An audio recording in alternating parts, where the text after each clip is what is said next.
If there's ever been a gaming genre I've never really deep dived into, it's been the mystery dungeon style of games. As I'm sure like most of you, your usual introduction to this gameplay was from the Pokémon Mystery Dungeon series, as they took the core concept of this mystery dungeon style and added a Pokemon twist to it. I remember loving this franchise a lot growing up and even being excited for the anime special revolving around it that aired on TV. I always thought it was cool when shows did this, as I even remember watching the Mega Man Star Force special air as well. But even with me loving the Mystery Dungeon series for the longest time, I didn't even know this wasn't an original idea.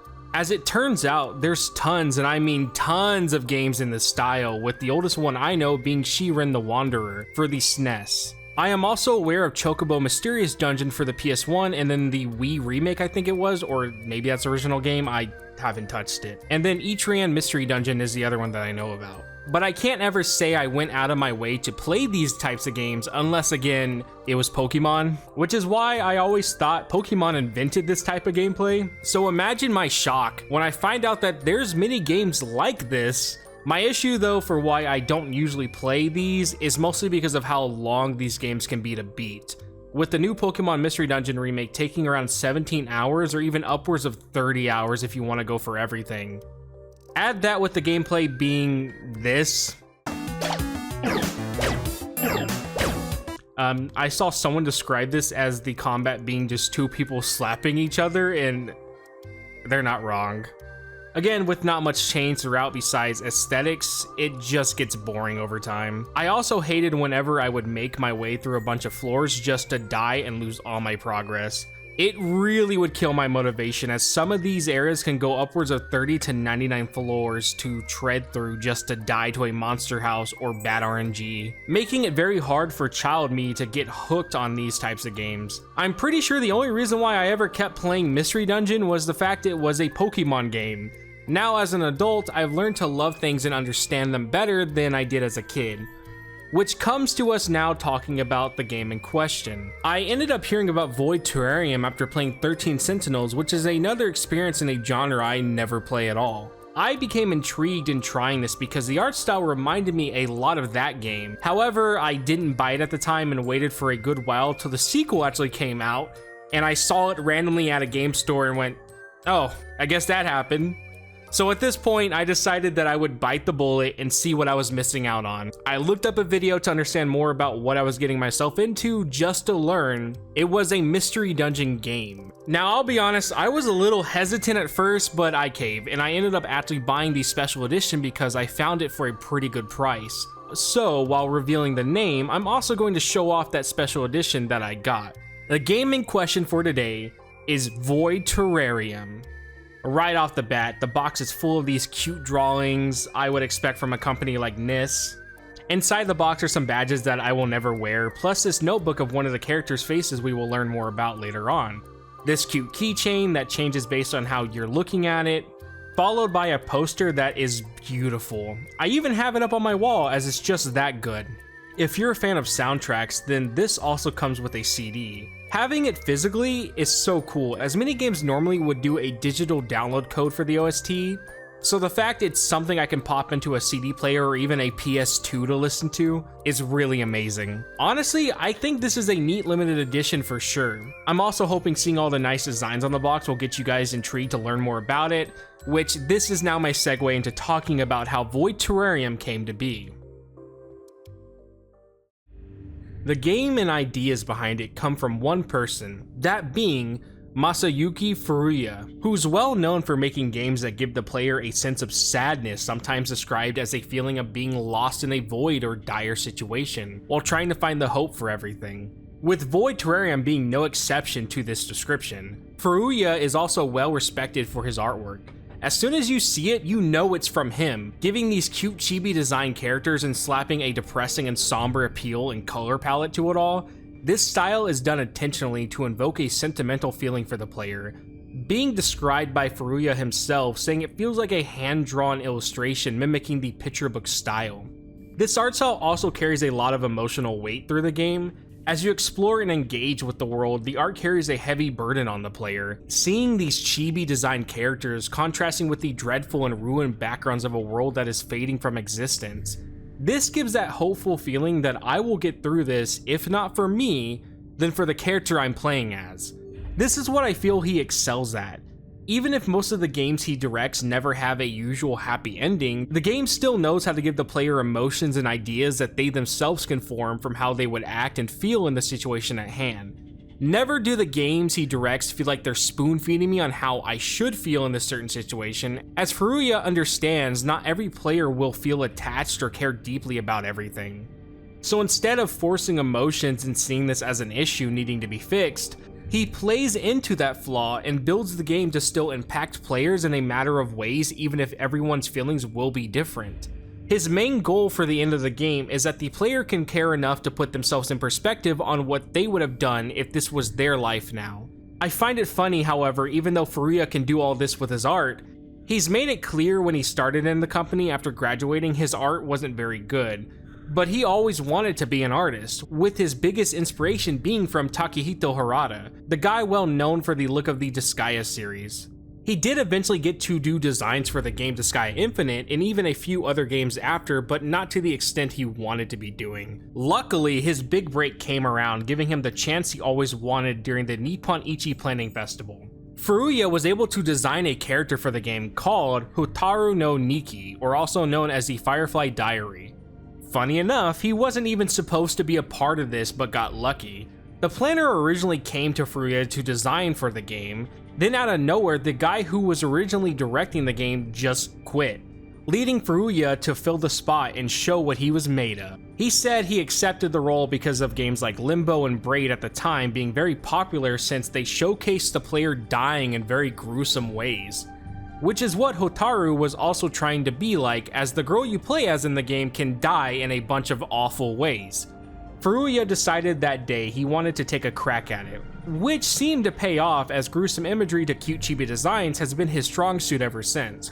Furuya has mentioned that because of the first game he worked on being the way it was, it's now affected his thought process when it comes to designing a game. What he likes to do first is figure out the ideas of where the girls will be at, and then take into consideration how said girls will be exposed to terrible things in the locations. This can be seen strongly in his second game he worked on being Rose in the Old Castle Twilight, with that game making deaths as gruesome and detailed as possible. However, when it came to Void Terrarium, the death parts were pushed back greatly. That's not to say the game doesn't get disturbing, because trust me, we will get to that. The pushback came from the fact people said the deaths in Rose were too harsh and in turn made the game hard to recommend to others, as I'm sure going, hey, wanna play a game where a young girl was just brutally destroyed in many ways? Oh, fuck. Didn't sound too appealing. This made Furuya upset since even if people enjoyed it, no one would talk about it, so conversations weren't sticking for the game. This is why the approach towards the situation in Void Terrarium came to be more sad and dreadful, while not outright using, deaths of human characters as the main selling point. However, if you're interested in seeing more of his design mentality when it comes to art, he does have an art book you can buy and get to see some really interesting designs he's done. I'm also sure he's helped a lot on the advertising as well for the game, since I personally feel like Void Terrarium has such a weird advertisement campaign leading up to the release. Mostly when it came to the Japan side, as I never saw anything for ads in America. Hell, merchandise here is so limited, your options were a plush of a character in the game that is sold out now, or the collector's edition. But in Japan, this game was being marketed heavily. You want Void Terrarium merch? Well, if you're in Japan, you could get a light, a bracelet that glows, and a bunch of other cool knickknacks. Void Terrarium was even getting advertised in a PlayStation magazine that was long running at the time, but is no longer being made, with these pages talking about the game. I also want to take a second real quick to say how there was no high quality scans online for this, and so because of that, I went out of my way to buy the actual magazine and get scans just for all of you to see. So yeah, you're welcome. Don't say I never try for these videos, because I ordered a magazine that I can't even read for a single page.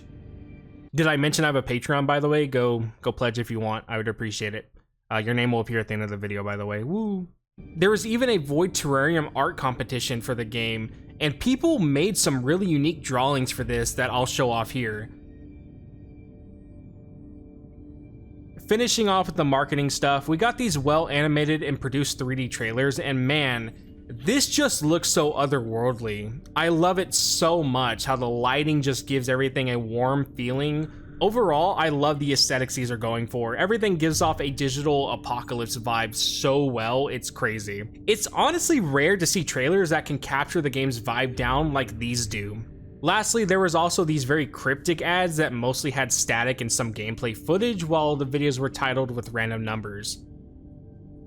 Again, it's just a bunch of weird advertising, but I like it. This is not really part of the advertising, but I did find these cool artworks of the characters and the main girl as she shows off the gameplay mechanics and the clothes system allowing you the ability to dress her up. But we're getting ahead of ourselves on that. I think it's finally time we meet the cool cast of characters in these images.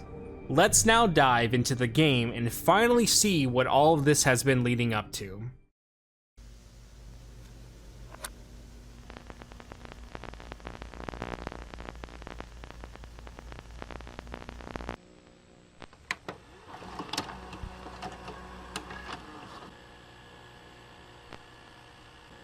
The alarming spike in cases has been discovered in more than 15 hospitals and long-term care facilities across southern Nevada. The dangerous and sometimes lethal drug-resistant fungal infection, Candida auris, is spreading across the state at the nation's most rapid rate. The CDC just warned the fungus posed a significant threat nationwide.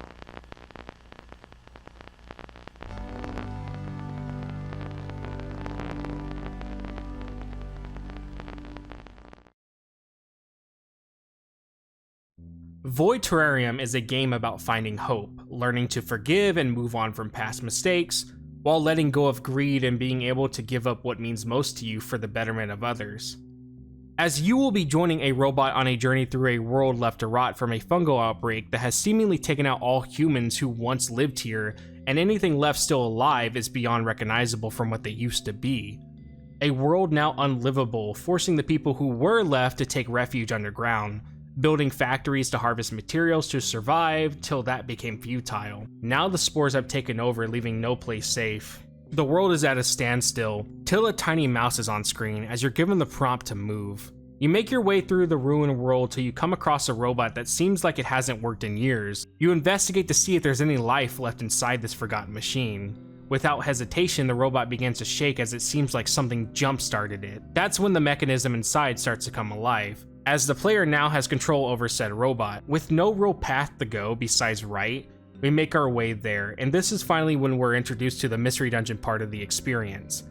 All we can really do now is move and dash around, but as we explore through the dungeon, you will notice a bar up here start to tick down. With like most electronics that aren't plugged into a power source, your fellow robot here runs on batteries, meaning at any point you can run out of juice, or what the game calls EP, and power down. It's a way of adding some tension to these dungeons, as not only are you going to have to deal with your health and whatever may lurk in these fungal-ridden walls, but now your power needs to be managed so you can even perform basic actions. You will consume EP anytime you do anything, from moving to attacking, etc. To put it simple, just see this as energy to do any action, and it will be easy enough to keep track of. If the EP meter does ever hit 0, you will still have time to save it, as your robot's health will start to drain instead. At a very fast rate, might I add, but it's at least some grace period. Now you may be asking, how do I restore my EP? Well, it can be done by finding items in the dungeon. Some pickups will either restore both health and EP, while some only prioritize one or the other. Your main item you will want to go for, however, is batteries, as these will have the best restoration for EP out of most things in the game. These can be found randomly or by defeating enemies. Now I know this may sound daunting, managing the EP meter for some, but I can promise you out of my whole time playing this game, I never once died from my EP draining. Batteries are given to you so often that the EP bar was always the least of my worries.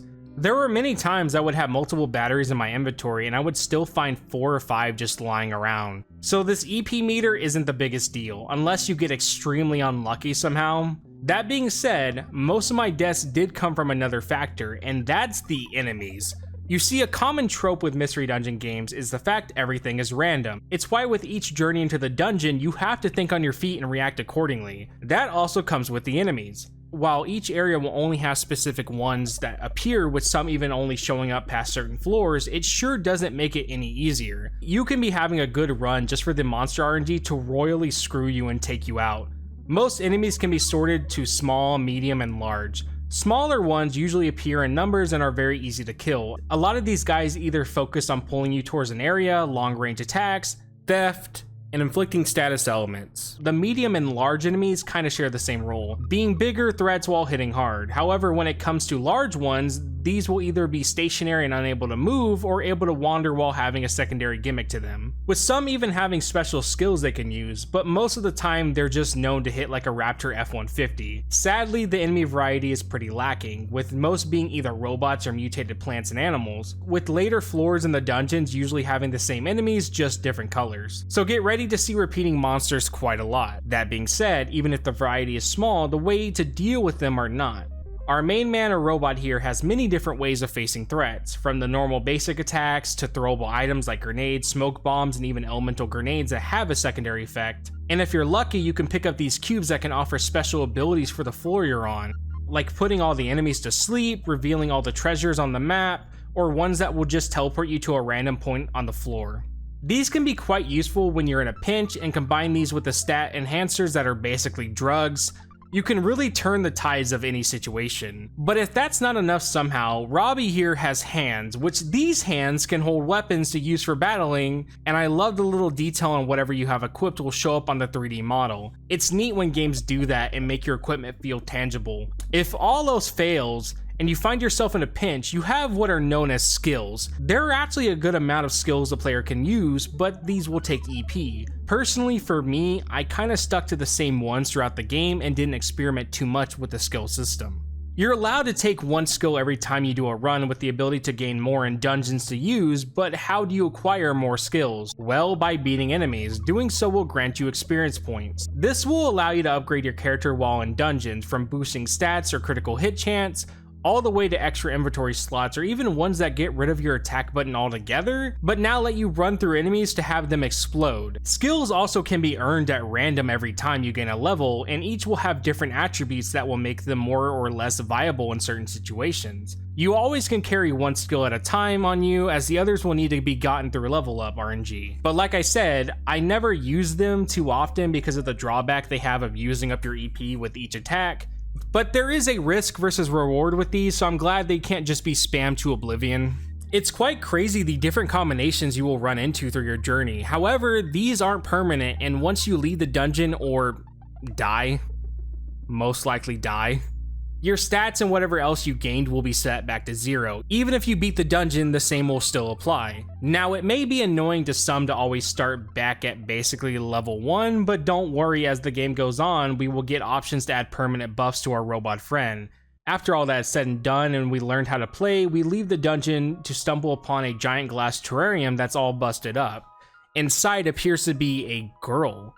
We can clearly see the fungal spores have already been trying to attach to her, as she's covered in what looks to be red coral, which is pretty close to a real-life mushroom known as the Romaria ariospora.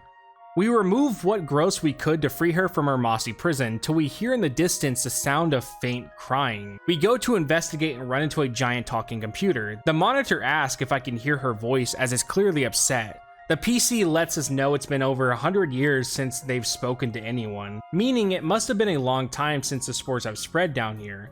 This is when we learn the computer's name is Factory AI, the central control unit for all the underground colonies, till one day, they did something that made her responsible for the end of mankind. The AI did this as they apparently misjudged humans.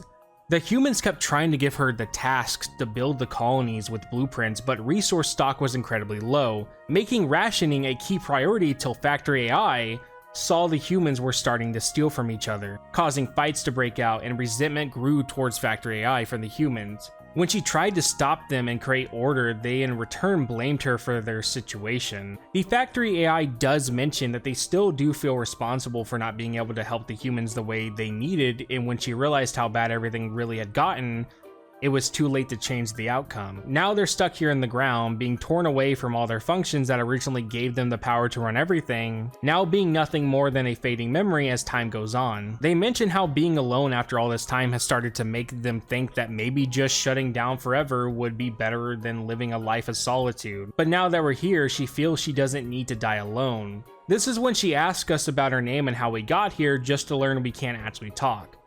Luckily for us, she can just download our memory drives, but like always, something goes wrong and turns out they're corrupted. So looks like not only are we the silent protagonists, but also the protagonist who wakes up with amnesia. Classic character tropes, I love them. She does find a single video of a human child. This is when she learns that over on top of the hill is the child in the video, the last remaining human on Earth. We realize she will die if we don't do something about it quickly, as she's already pretty beat up and famished. This is when Factory AI tells us about a residential place nearby that would more than likely have food. The only issue is the area is crawling with robots and monsters that are quick to attack, but they both know they don't have a choice if they want the girl to survive. Factory AI gives us the coordinates for the safest route, and now we must make our way there. Now, I want to talk about the dungeon designs. On one hand, I like them, and I feel like they go for a aesthetic of walking around inside a computer. But I also want to add how what you see here is basically how all of the dungeons will look, except their colors will change. Not many of the dungeons will get anything really new in them to make them stand apart. It's very easy to look at a dungeon and then see another one and realize that the only way to tell which is by knowing the name you picked when you selected it. That's not to say they don't have themes and try to be different, it's just not enough. This though seems to be an issue with Mystery Dungeon games as a whole and not really just Void Terrarium, as even Pokémon has some maps that are pretty basic and comparable to others, but Pokémon also has some really good maps that look amazing. So, I don't know.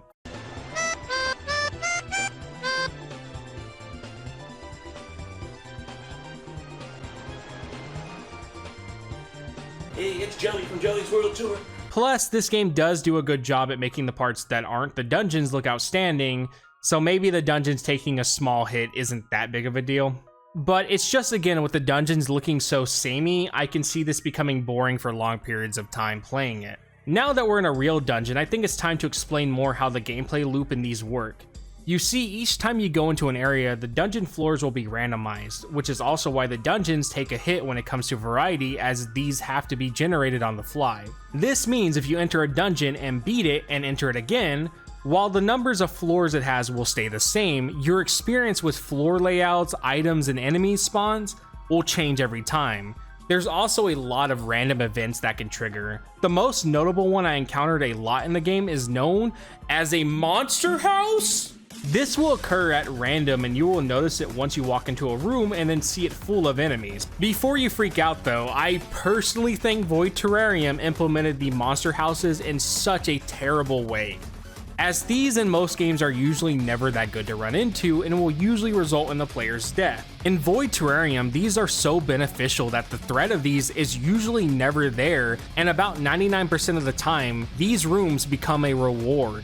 Since they will always be stocked full of items, it's never not something worth running into. Now, you may ask, why are these not a threat? It's because to figure out if you found a monster house, you just need to enter the room. Once you can see it's a monster house, all you need to do is then walk back into the hallway and defeat each enemy one by one as they all pile towards the entrance.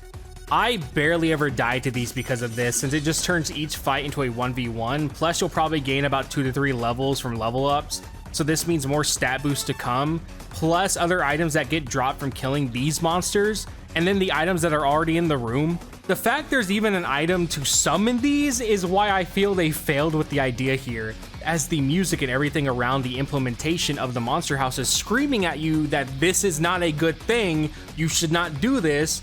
But because of how easy they are to abuse, this song goes from intense and threatening to more of an alarm to tell me I just won the grand prize on a game show. It's also kind of annoying the song will keep going after till you leave the floor, which, no offense to the music in the game, as a lot of the songs are amazing that I'll cover later. The Monster House isn't really one of those tracks, at least not after hearing it over 20 times. I think it's sad the only way to make these a threat is from that item that I mentioned that will let you summon a monster house. It's because for that item to work, you have to be in the middle of the room to use it and not near an exit. This is actually one of the small ways I ever died from a monster house because I did this. Now I want to stop here real quick and just talk about post-edit me. I originally thought when it came to Pokemon monster houses, you had to walk into the middle of the room to trigger them, but it works the same way as this game does, but somehow those are still more of a threat. And this is when I figured out why Voidterrarium's monster houses don't carry the same threat as a Pokemon one does. So one reason is the fact that every monster house in Voidterrarium will only spawn the same enemies that are normally found on the map, meaning the threat comes from the number of monsters on screen, and we already said why this isn't a bad thing as the game wants you to think. While Pokemon monster houses will do the same, they have the chance to spawn rare Pokemon, so there's a good chance you will get hit with more powerful enemies that will make it risky to run into. The second, and probably the main reason why I feel these feel less like hazards and more of a reward, comes down to how easily Voidterrarium's pacing and difficulty can be broken in half. Personally to me, this is amazing you can do this, as it's also why I love Kingdom Hearts Chain of Memories, but to some, this can be hell, as the only way you can break the game is dependent on if your RNG is good or not. Plus, even with good RNG for stat boost, you can still easily get screwed beyond belief. But with that being said, the only real way the monster houses will ever be a threat in this game is if you get such terrible RNG that ends up making them a threat because of how easily broken this game can be just from even bad RNG alone. We find a mushroom for the girl as we now can go back and feed her. Now there's one thing I want to mention for why I feel Voidterrarium fixes the main issue I have with most games like this. This comes down to the fact of how easy it is for you to die and lose any progress you made in the dungeon. While dying is still incredibly easy, the game finds a way to make you feel like you still made progress even if you do die. You see, at the end of each stage, whatever items you have in your inventory that you never moved to the vault will be deconstructed into resources. The same will happen when you die. Each item will have a type that it will deconstruct into. Each area is usually more abundant in a specific type. For instance, healing items and food will fall under organic resources, while batteries or anything electronic will fall into energy resources. Knowing this can affect your planning on what items you should prioritize if you need one of these resource bars full over another. As we will learn soon, these resource bars will be a big help to getting us out of here. But yeah, it's nice to know even if I die, everything I had in my inventory still gets transferred into resources, so I'm still slowly building progress even if it may not be story progress.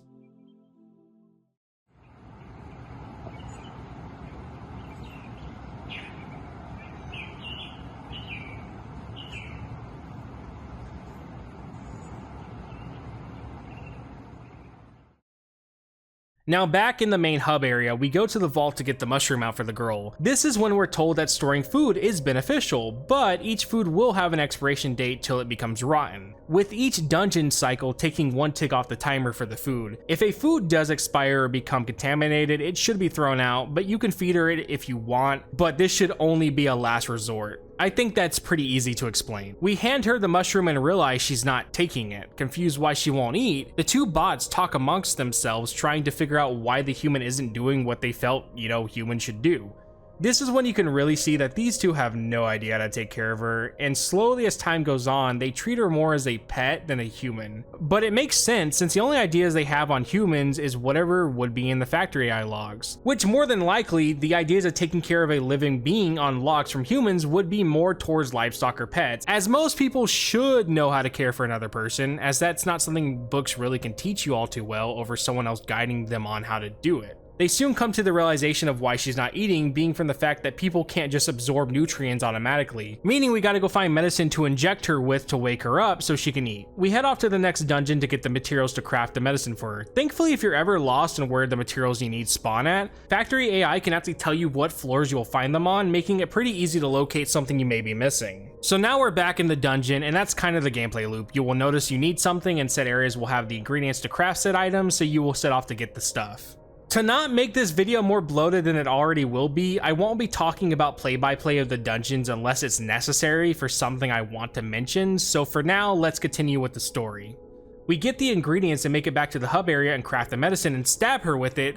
We then cut back to us sleeping as we finally power back on, but before long the whole area starts to shake as if an earthquake is happening. This is when she realizes we don't know anything about what's going on here, so she tells us about the Subterranean Expansion Initiative, or SEI for short. This was what humans came up with to be able to move underground and dig for resources and make it their new home since everything above was destroyed. They accomplished this with the help of AI to make it where all the tunnels and areas were done strictly by automation. So all humans had to worry about was living down here and using the resources to thrive. This helped for the time being to stop the spread of the fungus on the surface, but the issue being was that the fungus spread so quickly that a cure wasn't even able to be worked on, as by the time everyone realized what was going on, it was too late. Any living organisms that were exposed to the spores soon grew mushroom-like growths all over their bodies and then would have their bodies basically sucked dry. This is why humans with no other options just evacuated underground, which is how the SEI came to be. The thing is, even with the humans gone and the SEI being a complete failure to help stop the spread of the fungus, the AI still digs and does what it was programmed to do, which is why the earthquakes and cave-ins will happen from time to time.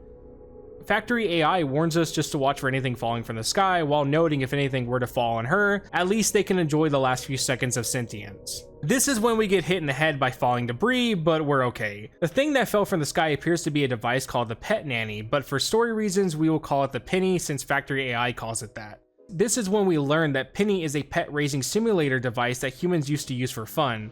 Think of it as a tamagotchi.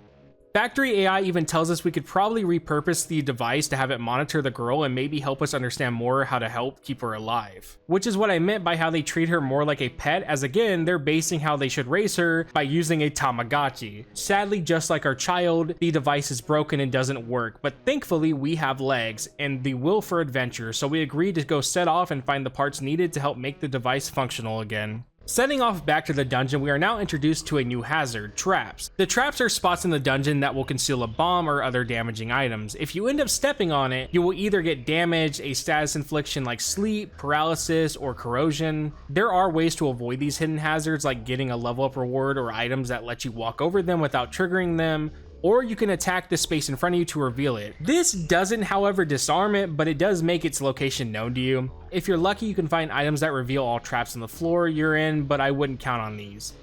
Personally, I just brute force through the dungeon and only care about traps once I found one. We also now learn about the ability to move past smaller enemies by dashing through them. I thank the devs for having this, as it can help save you from being surrounded and stuck, since you can use dash to switch places with the smaller enemies. But again, this only works on them. Anything larger and you're just asking to die. Well, while traveling, I had my first death, and it was because I, as a gamer, ignored all warning signs and threw a bomb at close range at my enemy. Second time, not so well either. Third time, fourth time. Did I mention this game is hard? Honestly, it's incredibly challenging to the point you can feel like this is the run and be fully powered up and die in less than 10 seconds. Many times I had what felt like a god tier loadout just to get absolutely destroyed before I could even realize what was happening. I think one of my favorite examples of when I felt like a god was when I had a power up that gave me stat boost based off my items I had in my inventory. I got cocky and spawned a monster house because look at my stats, just to then be hit with these mice enemies who rob you. Boy, did I get robbed. I didn't know I was fighting the fucking IRS. Look at this, Jesus. However, because of how resources are required, I never felt like my time was being wasted, because even if I died, I still was progressing towards filling these resource bars. I will say it does suck when you do get screwed and had items you really needed on you, because you can't keep any if your HP runs out. You can, however, just leave at any point and take said items home if you really want. Thankfully, I was able to get all the materials I needed to craft the penny device. Once crafted, we can now see our human's vitals, if she's hungry or if she's been pooping too much in her terrarium. Get off the game, go to the bathroom, and take a shit. Now, get off! Hey, Go to the bathroom! Get out! Go to the bathroom! I can smell you shitting yourself! Get up and go to the bathroom! Now! No. Yes, I'm not joking, she does poop. And illnesses, which God forbid whenever these show up. You want to talk about body horror? Get that guy out of my stream! So have you ever done DMT? You can see all these in the corner here with this thing that has the icon of her on it. This is where the pet raising part comes into play, as you will have to manage progressing while keeping her kicking. It may sound annoying, but you're gonna keep doing what you're supposed to do anyways to keep her happy. And only a few times did I ever have to go out of my way strictly for her. Honestly, I've seen this done worse, like in Dead Rising 2, so compared to that, this is a cakewalk. Factory AI notices that the area to identify who she is giving an error code, meaning they have no way to know what her name was before. This is when she decides we can name her ourselves, but struggles with figuring out a name to the point she overloads herself, so we will just come back to that later on. Just then, the girl's vitals finish and we see she's not feeling well. All her vitals are critical, but we can guarantee she's alive to say the least. But just then, the image on the penny changes, and we can see she's awake. Approaching her, we can see she's not fully aware, but is at least up to say the least.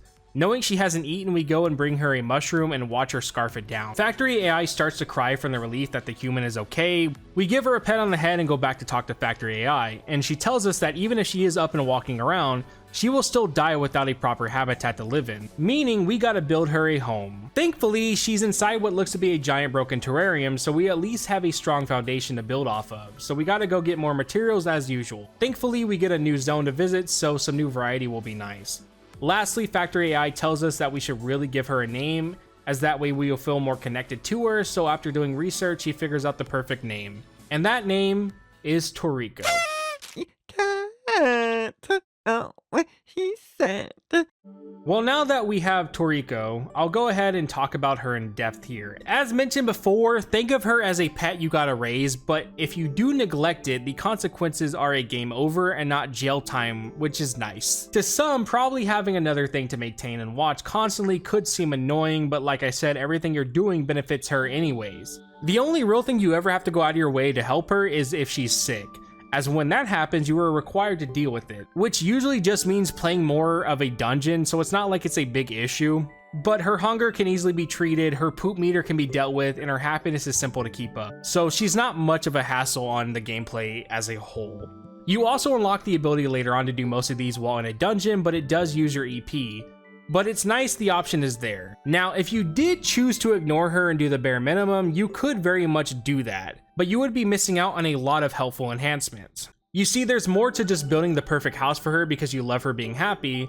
Each time you craft an item for the first time, you get rewarded with permanent stat boost. You don't have to put any of these items in her tank for the craft boost to come into effect, but if you do decide to play around with the base building, you are rewarded with unique actions that she will do depending on what's inside the terrarium. There's even some items that reference Furuya's other characters like this bunny girl. You actually can get pretty creative with what can be placed where, so it's a fun distraction to say at the very least. It honestly reminds me of building stuff in Little Big Planet if anything.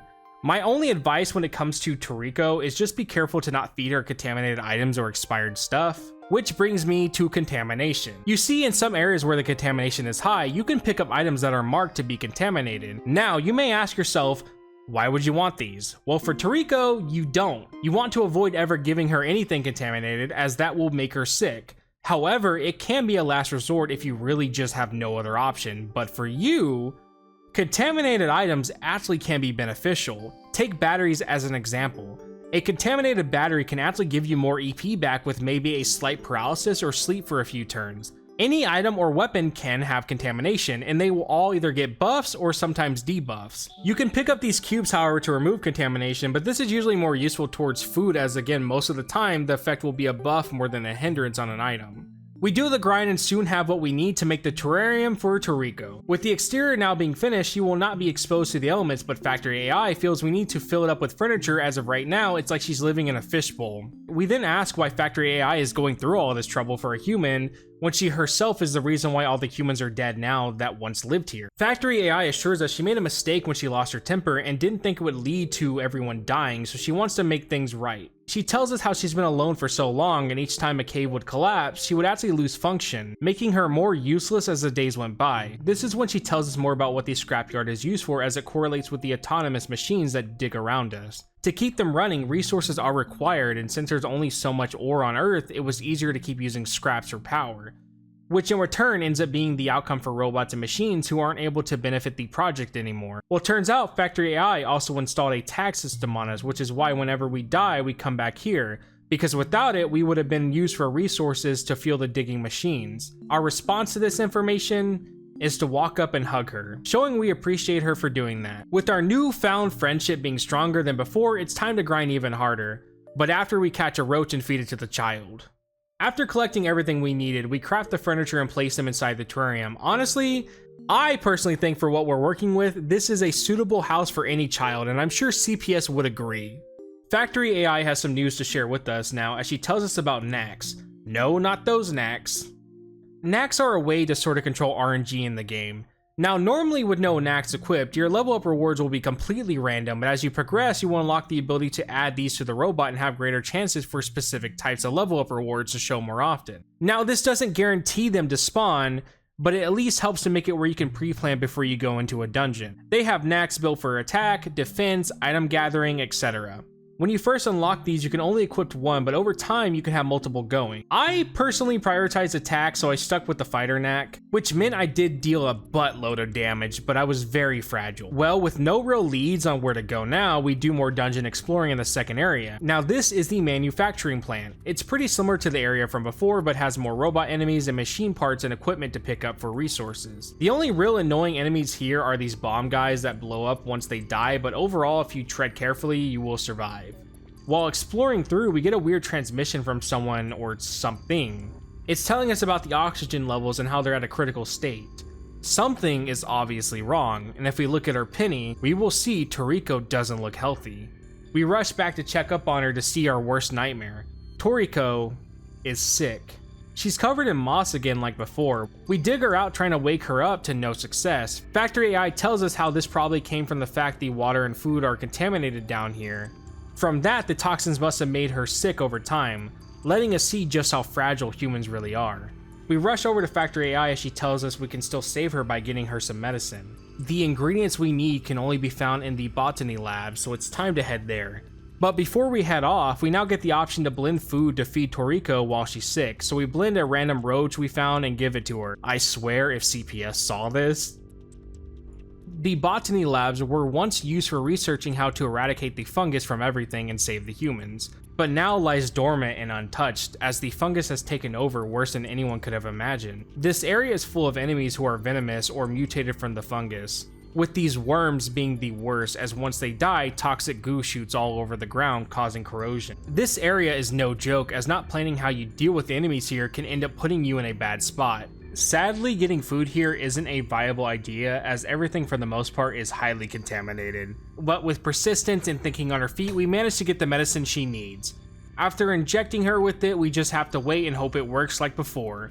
We find her after waking up as she's not dying anymore, but is sleeping from her body being exhausted. So since we just had our first introduction to the illnesses, I'll explain them here. Now you may remember me talking about how Furuya is well known for his body horror depictions and gory themes. Well, you may be seeing Void Terrarium doesn't seem to have a lot of that, and that's because those were saved for the illnesses. If you want to talk about body horror, then look no further than this, or this, or that. Wait, that's just Planet Dob, sorry. There's a total of 16 illnesses in the game, with 4 of them being part of a DLC package I'll speak on later. The illnesses she can get will be random, with only one of them being predetermined to happen whenever her contamination gets too high, which was the illness we saw before. The way this will work is your penny will let you know that she's sick and to go check up on her. You can ignore this, but she will die, so keep that in mind. There's a few ways she can catch an illness, either by her not being fed and having her slowly die from this, not keeping the terrarium clean and letting her live in filth.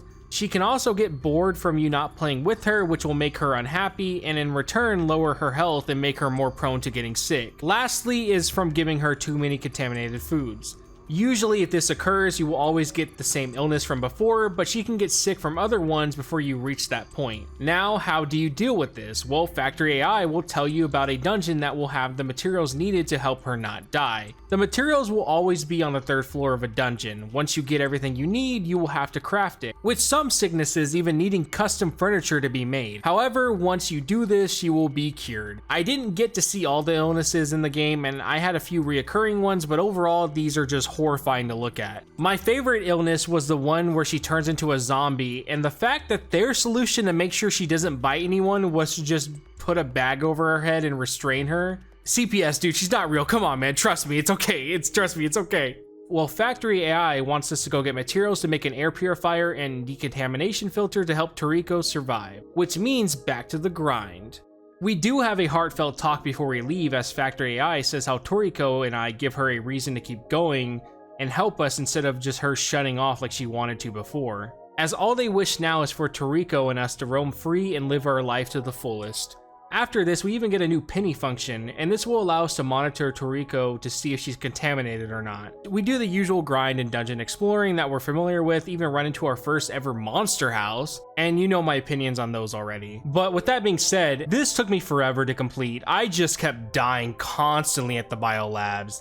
I probably spent over 2 to 3 hours just tackling this one over and over again. So when I say this game is hard, I mean it. But while grinding a lot, I did learn about special enemy spawns. If you're lucky, you have a chance of these golden beetles appearing and killing them. While difficult, it's worth it as they usually will drop enough EXP to level up at least once or twice. I will say at first, I thought these guys were pretty rare to find, but near the end of my playthrough, I was seeing multiple of them in dungeons. They're still useful if you do encounter them, but I guess not as rare as I thought. Finally, after many moons, we round up all the materials and start crafting everything. We both celebrate for helping Toriko live more comfortably, as Robbie gives Factory AI a hug. Who would have thought 2 robots could pull my heartstrings, man? Factory AI gets all embarrassed but soon changes the subject and asks if I feel Toriko is trapped inside her home, and if this will cause future issues. As she knows humans are social creatures, so she wonders if the lack of social interaction with other humans will have issues come up later on. But Robbie helps her relax and get her head clear of such worried thoughts. We see her smile as she tells us how we're making the light brighter for the chance of Toriko's survival with all the things we've been doing for her. Even if we will never be able to make humanity return or give her a normal human life, at least it's a step in the right direction. With our newfound motivation, it's time to do everything we can for Toriko. Back to the usual grind, full of dungeon exploring and death. We come back to Factory AI as she's excited to see us. She tells us while we were gone, she created a device that can survey the wasteland zones and found something peculiar. An area near the scrapyard with contamination levels so high. She's never seen anything this badly infected. The area used to be known as Colony 110. We can see the contamination area is leaking so many spores into the air, it's starting to slowly spread to the scrapyard that we're in. Meaning if we don't act on this as soon as possible, not even the air purifier we built will keep Toriko safe. Robbie starts to lose his composure, but Factory AI lets us know we still have a way to prevent this. While a theory, if we were able to go for the source and destroy it, we could then stop the spreading of the fungus. Sadly, with no other choice but to try this theory if we want Toriko to be free and see the world the way it was meant to be seen, we have to try. We get the coordinates and decide to head off to Colony 110. Now, if you thought the last area had issues with its enemies being deformed freaks, wait till you see this area. With the walls and everything around colored red and full of spores as far as the eye can see. This is a place not to mess with. This area will really make sure you don't just rush through, as there's many traps that can cause corrosion and hard-hitting threats. This place also introduces these tornado enemies that will pull you and any other monsters around to it, and this can really cause a bad time if not careful, especially since we need to get to floor 24. This will be quite difficult. We return back to the scrapyard after dying a lot, and once we get back, we hear another loud earthquake start. However, it seemed to make what looks like to be a closet fall next to our vault. Now, going back to the DLC stuff I mentioned before, you see once the PS5 came out, they decided to port this game over to the console, but instead of making the player just buy the same game, they added extra content to this version. It came with 4 new illnesses that you can trigger, some new interactions for her to do inside the terrarium, and lastly the ability to change Toriko's appearance. Meaning now this pet raising simulator just got cosmetic items to mess around with. That being said though, you don't just get everything unlocked. To get these cosmetics, you need to walk around the dungeons and find them. These can either be clothes for her to wear, hair colors, or even hairstyles. Luckily, they did end up allowing PS4 users to get the same content as the PS5 version by releasing the Toriko's Care Package DLC for $10. Funny enough, I am playing the PS4 version right now on my PS5 as it ended up being cheaper to buy the PS4 version and the DLC than it was to find the PS5 version on eBay, as finding either version in stores is basically never gonna happen. So yeah, if you want to try this out, then probably just get the DLC and PS4 version. Overall, you're not missing out on much with this, but it's a nice change if anything that gives Toriko a little more of a personal feel, as she will look different than other people's Torikos. But if you ask me, with how bad the sales were for this game, this should have just been a free update. Back to the main objective. I legit spent so much time trying to get through the contamination area and failing. Toriko actually got sick again with how long it took me. This time she was full of static electricity and I had to use a taser and grounding cables to drain it out of her. Luckily, once that was done, she was good to go. Finally, after what felt like years, I made it to the very end at floor 24 and a gigantic plant boss awaited me. This was the source of all the extra pollution and contamination filling the area. I was really worried about how hard this was going to be, especially since I struggled so much to even get here. So I prepared myself for the boss, and it went down in like 5 hits. We return back to the scrapyard as Factory AI congratulates us on destroying the source of the contamination. With enough time and constant monitoring, someday Toriko may be able to actually walk around and explore her surroundings. This is when Factory AI has a heart-to-heart with us about how one day we will be recycled, so it's important we both can change the world for Toriko's sake, as that's the right thing to do for her and the future of humanity. She even tells us how Toriko and her thank us dearly, as without I finding them, who knows what would have happened to both of them. This is when we both decide to make a promise about sticking together till the very end. We agree as we feel way closer and invested to not only keeping Toriko alive, but keeping our friendship strong for the sake of a better world. With no real direction, we do some more dungeon exploring, but once we're done exploring, we return back and Robbie starts to walk over to Toriko and gets a weird shock into his system. He pauses for a moment, unsure what's going on.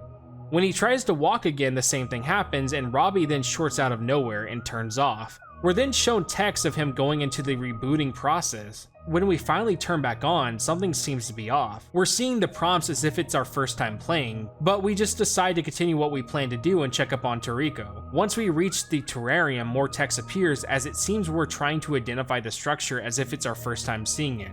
More text showing errors appears on our screen till the view swings over to Toriko, and then an alarm blares, breaking the silence. This is when it seems someone is using Robbie to see him move around. Impossible. How can this be? A living human specimen? Robbie then seems to snap back into reality as the thing on the other end continues to talk with us. Forgive me if I have startled you. That was not my intention.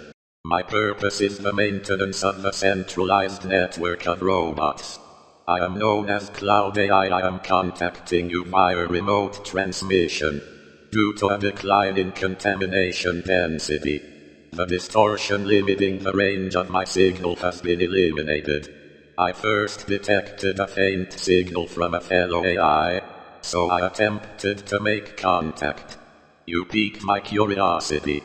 How? I asked. How was a robot designed to operate under a network like you be functioning independently? I don't know, you say. You are curious indeed. It is a fortuitous day. I will make use of the circumstances of your abnormal operation. You are the only functioning machine in that sector. Therefore, I require your assistance. Cloud AI asked us to find the materials and data of anything regarding the research that was happening here from when the facility was first created, as doing so will help Cloud AI complete his purpose, restoring human life.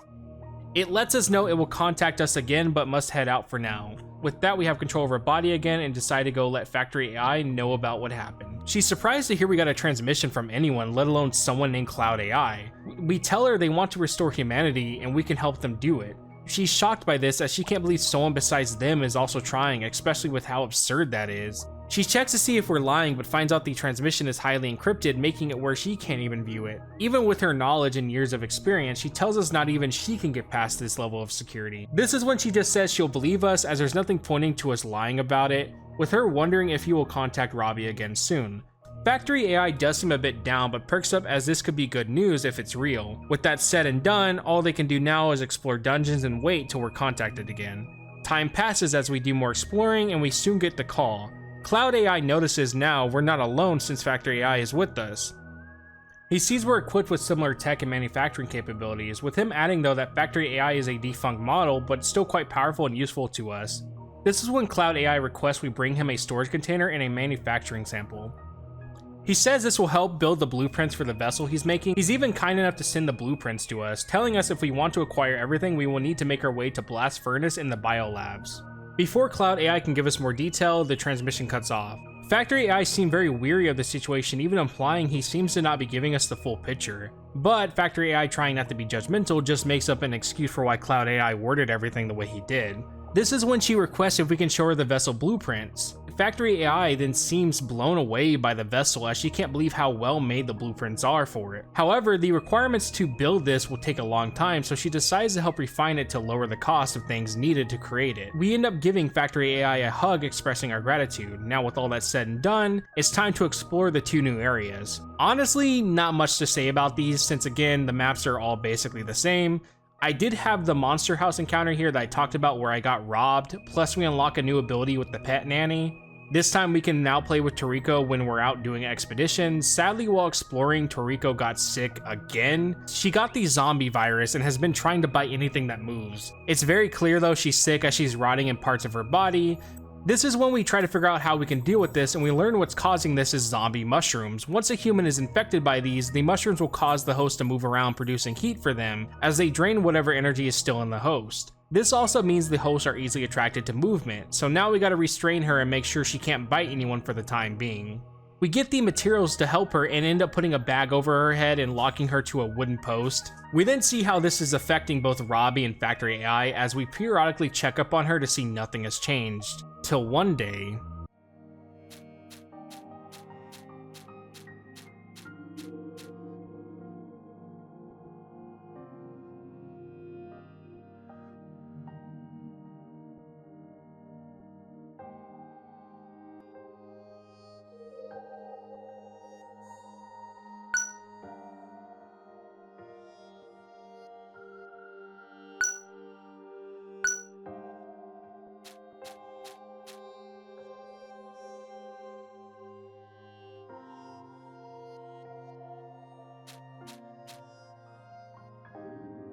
it's moments like this that I feel the game does a wonderful job at showing the care these two have for her. The fact they're putting themselves in danger and risking all this time for a human shows that they really do want to make the wrongs that have occurred disappear. It's so sweet, and at least to me, even if I was to never care for Toriko, I can for sure say they do. The game never has to outright tell me they want to do this for Toriko because their actions will always show it, which is more motivation at least for me to see how Cloud AI plans to help save the humans and bring them back.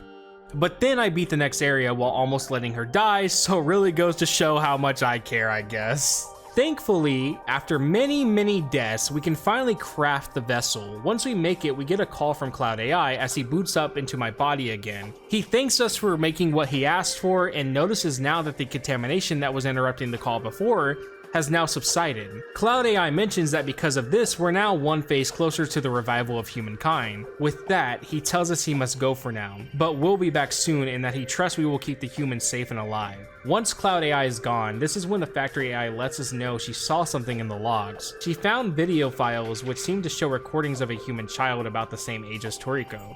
Factory AI suggests it must have been footage of the early cultivation cycle of humans, but she mentions that there's no footage that would have shown the human past adolescence. One thing did remain consistent in the videos though, is the child had something in her hand that humans called a toy. This is when she says that we should make a toy for Toriko as that would indeed make her less bored by having more stimuli in the terrarium. So since we have to wait anyways, it's time to go make our Toriko a toy to play with. Apparently all the stuff I have in her house now isn't enough, but oh well. We make the toy car and place it in the terrarium for Toriko to play with, and boy is she loving the toy car alright. Never seen someone go so crazy for a toy before. While watching Toriko have the time of her life, we get a call from Cloud AI again. Factory AI chimes in and says she's grown quite accustomed to these calls of his, but they're both not sure if that's a good thing or not. He ignores her and tells us he needs biological preservation gel for the next phase. Once we craft it, we need to fill the vessel with it. Cloud AI informs us that the vessel once filled with the gel will be able to facilitate the artificial gestation of a human child. Sadly, we will be facing the biggest issue yet to make the gel, as one of the materials needed is clean water, which, as you can see where we're located, that ain't happening. Thankfully, he knows a place that has a chance of still having clean water. At the hydraulic lab, there could be some clean water still left over. He informs us that the area is uncharted, so to be cautious, and then ends the transmission. Well, guess we'll make our way over there for now. The only real thing of note for this area is how amazing the music is, as it's super relaxing and mixed with the blue hue to everything. It ends up being a nice area to traverse, even if it looks like the other dungeons in the game.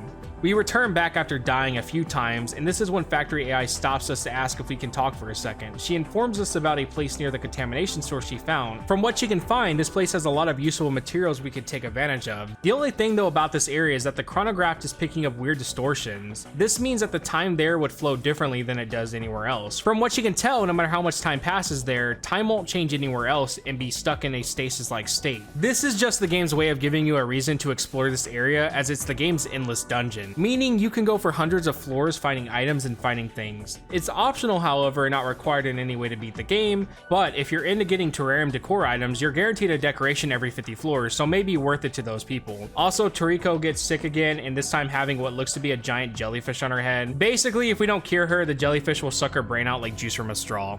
We heal her by doing surgery to remove the jellyfish, and once she's good to go, we go back to find the water we need. Finally, after going through over 30 floors, we get the water we need to make the life-preserving vessel. All of our hard work will finally pay off. We can finally help Cloud AI save the human race. Cloud AI finally calls us back and thanks us for following through with the plan. He says because of us eliminating the source of the contamination, it sure helped him have a better chance of restoring humanity again. This is when Cloud AI asks for one last request: to put Toriko in the box and bring her to him, as that will be the last final step to all of this and have our hard work finally pay off. We both stand there in silence for a bit till Factory AI chimes in, asking how putting Toriko in the vessel is going to help the revival plan for the human race. Cloud AI mentions how she's thriving for the most part in an environment that should be impossible to do so, that she is a miracle indeed. Because of that, without her getting into the vessel, the whole plan is futile. Even if she's not fully grown up, she still meets all the requirements for the experiment to take place. But if we continue to keep stalling, her body will soon eventually deteriorate from the infection, leaving us with no chance of this ever working again. He tells us not to worry, as his whole life he was created to complete this goal, as that's his purpose. He tells Factory AI that she should understand why he feels the way he does, as it was her fault anyways for the human's demise in the first place, and she wanted to make things right. Factory AI tells Cloud AI that he lied to us and used us for his plan. The fact he didn't mention anything about Toriko being a requirement shows he manipulated them. Cloud AI then tells Factory AI how he can't understand why she's acting this way when she's filled with remorse and should want to save humans at all costs, even if it means at the cost of one. She's already killed so many, so why would a single human's life matter now? She should be happy that she can now fulfill her objective and bring everyone back, as he feels at this point anyone with any sense of logical understanding would come to this idea he's creating anyways. He leaves off that he trusts we will make the right choice and ends the transmission. We both sit in silence as we're not sure what to do. Factory AI then asks me if what he says is really the right choice, as she can't seem to see the fault in it, especially with her being in no position to disagree with him. She takes a bit till her expression changes, and she tells us it's because of us she was able to learn and see things she never dreamt of. If it wasn't for Toriko and I, she would have shut herself off a long time ago, but after getting to talk with us and seeing Toriko become healthier day by day, she was dedicated to do everything in her power to keep her safe. That every obstacle we faced, she knew we could do it together. And during all of this, she just kept wishing that Toriko would be fine and live a normal life one day, since that's what she deserves. She really never expected us or Toriko to grow on her the way we have. It's like we're a family. We decided that we have to do what Cloud AI says, so we go get Toriko and put her into the vessel. Once she's inside, everything seems to be good as her scans all come back normal. This is when Factory AI probably realizes I'm going to be leaving for good, so she asks me if I plan to become Mr. Cloud's AI assistant.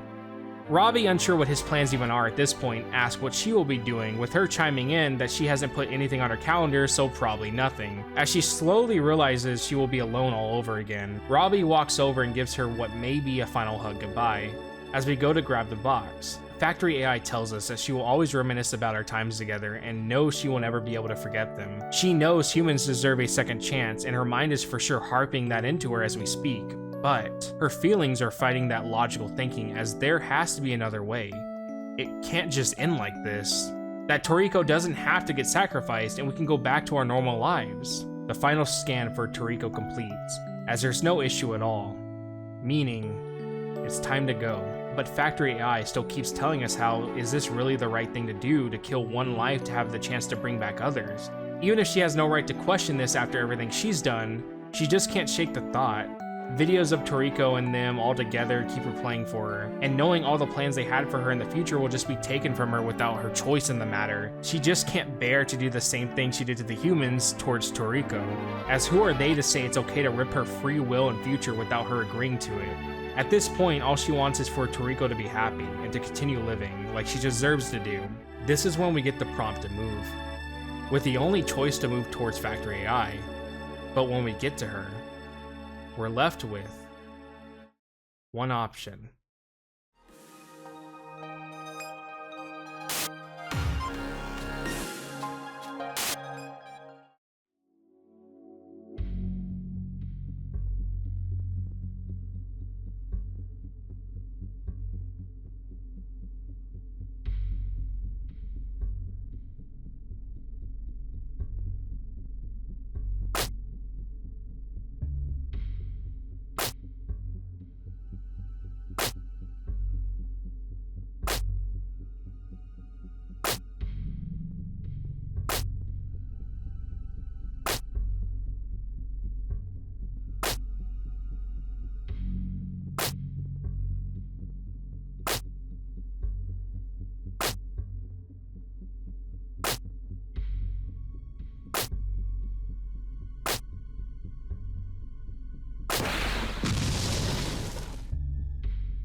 This is when we learn Cloud AI took over us and killed her, killed Factory AI for the sake of getting rid of any threats to his success. He felt her emotional drives were inherently flawed, causing her to not see the bigger picture, meaning she had to die. He does clarify if she stayed silent, she wouldn't have had to die, so only she's to blame, not him. He then sends us coordinates to meet up with him, and with nothing left here, we make our way, leaving everything we built behind. Now, the final area is here, Road to Revival, and I want to say, man, is it such a whiplash to go from the scene before to this amazing rave-style music that I'm playing now, but holy shit, man. We burn through all the enemies as nothing will stop me from saving the human race. We make it up to 440, and we're greeted with this, as we realize we made it, and the end is up ahead. We're given one option, which is to walk right with Toriko still inside the box. We soon reach a giant hole with the green light shining through, as this is the central chamber. Cloud AI says the sole purpose of this place is for bringing back humans, so luckily we have just the thing needed for that. He shows us the device we will be putting Toriko inside while giving a jab at Factory for ever naming anything, as that's trivial. With nothing else to do or say, we slowly move Toriko inside with the hope human life will be restored. We watch as she's sent into the machine, just to have Cloud AI show us a bunch of text logs of what appears to be human requests that he could not complete, with others pending and only 2 being completed. Then, credits. Human life shall exist maybe one day again. We get a shot of what seems to be the surface, as it seems like life really did come back and her death wasn't in vain. Toriko really did it. She saved the human race. At the cost of her own. No, I can't. I must go back. This time, things will be different.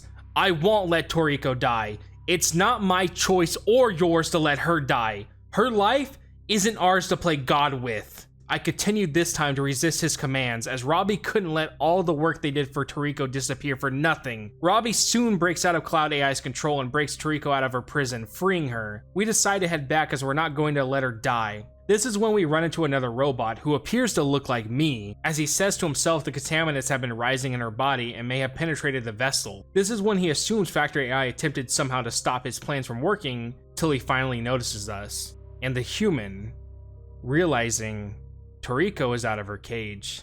He tries to stop us, but Robbie swipes at him, taking him out with no issue. We grab Toriko and try to leave again as the earth shakes and we see Cloud AI has formed himself into a mutated machine monster. We try to leave, but it's obvious, unless we fight, we're not getting anywhere. We walk towards him, as he monologues to us how the only matter for his purpose is to bring the human race back, meaning all risks have to be destroyed. He gives us one last choice, to give the human back to him, or die. Robbie refuses, so Cloud AI has nothing else left but to show us death's door. Now, throughout the game, I have felt powerful, many times. But here? Oh, right here? I wouldn't say I was powerful. No, that would be not enough to describe me at this very moment.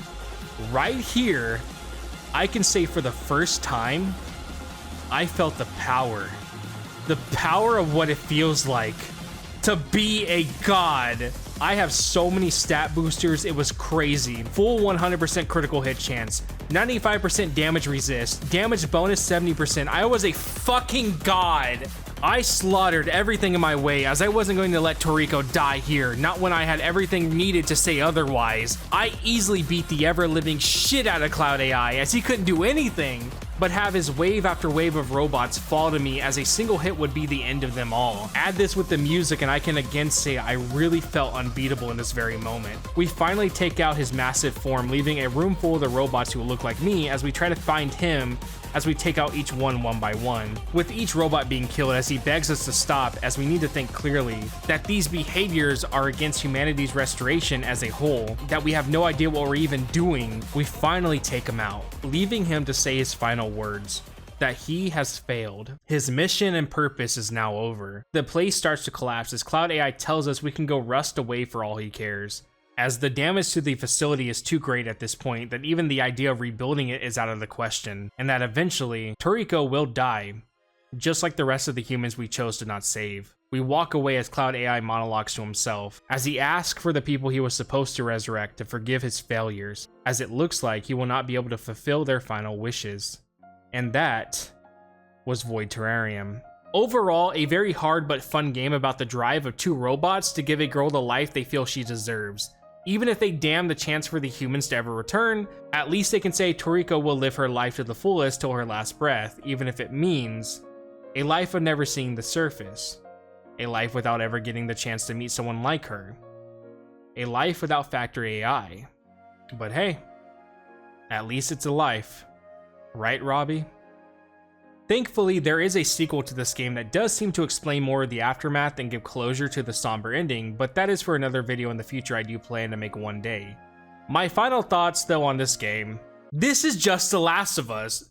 Fungal outbreak, wiping people out from spores, you find a girl, you take care of her, try to help her grow, hear about some person who can help restore humanity and the girl's connected to it, journey over there till you can finally meet them, learn the girl is going to die to help make a cure to the fungal outbreak, you instead say no and become the bad guy and take the girl back, dooming everything in the process. But I still love this game, and I wouldn't have it any other way, man. Thanks for watching, guys. Now it's time to talk about our Patreon members and give them a shout out. So I want to shout out Too Far Love, also Too Far Love, I guess it's two accounts that he owns, Emoko the Kid, Quality CQ, and Burger Diver Banando. Thank you guys for the Patreon subs, and I appreciate it, guys. Hopefully you enjoy the content. And if you want to if you want your name shout out at the end of the video, go ahead and, you know, pledge to my Patreon. There's 2 different pledges. You can either do $1 or $5. It's up to you, but I will always be reading the people I have at the end of the videos. So God forbid when this shit gets really long. But thank you guys for watching. Have a great night.